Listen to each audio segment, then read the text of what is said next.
नाशिक जिल्ह्यात अवैध दारू तस्करी करणाऱ्या एका टोळीला नाशिकच्या राज्य उत्पादन शुल्क विभागानं सिनेस्टाईल पद्धतीनं गजाआड केलं। मात्र ही कारवाई करण्यासाठी गेलेल्या अधिकाऱ्यावर या टोळीनं सशस्त्र हल्ला केल्याची धक्कादायक घटना घडली आहे।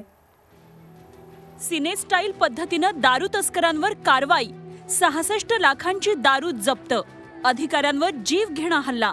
नाशिक शहरात अवैध मार्गाने आणली गेलेली दारू उत्पादन शुल्क विभागाच्या अधिकाऱ्यांनी पकडली। एका ट्रकमधून धान्याच्या खोक्यांच्या आडोशानं लपवून दारू आणली जात होती। ही 66 लाख रुपयांची दारू उत्पादन शुल्क विभागानं जप्त केली। मात्र खरा थरार कारवाईनंतर घडला। जप्त केलेली दारू घेऊन जाणाऱ्या अधिकाऱ्यांच्या वाहनाला सिनेस्टाईल पद्धतीनं वाहन आडवं लावून थांबवण्यात आलं। शस्त्रांचा धाक दाखवत जप्त केलेली दारू पळवण्याचा प्रयत्न केला गेला, पण स्थानिकांच्या मदतीनं अधिकाऱ्यांनी हा प्रकार हाणून पाडला।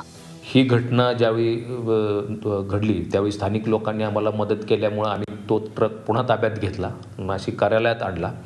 त्यानंतर त्या ट्रकची सखोल तपासणी केली असता त्यामध्ये 540 बॉक्स व्हिस्की दमन येथे तयार झालेली आणि दमन येथे विक्रीसाठी असलेली, महाराष्ट्रात प्रतिबंधित असलेली आम्ही जप्त केली। त्या व्यतिरिक्त 575 box Kingfisher strong premium beer देखील आम्ही त्यात जप्त केलेली आहे। 25-30 गव्हाच्या भुशाची पोती आहेत। त्या व्यतिरिक्त स्विफ्ट कार आहे, एक ट्रक आहे।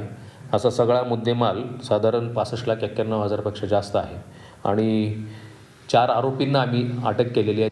पिंपळगाव बसवंतसारख्या गजबजलेल्या भागात भर दुपारी हा प्रकार घडला। हे पाहता दारू तस्करांची मुजोरी कोणत्या थराला गेलीये याचा अंदाज येईल। आरोपींसह त्यांच्या गॉडफादरवर कठोर कारवाई झाली नाही तर नाशिकचं बिहार व्हायला वेळ लागणार नाही। किरण ताजणेसह bureau report, Zee Media, Nashik.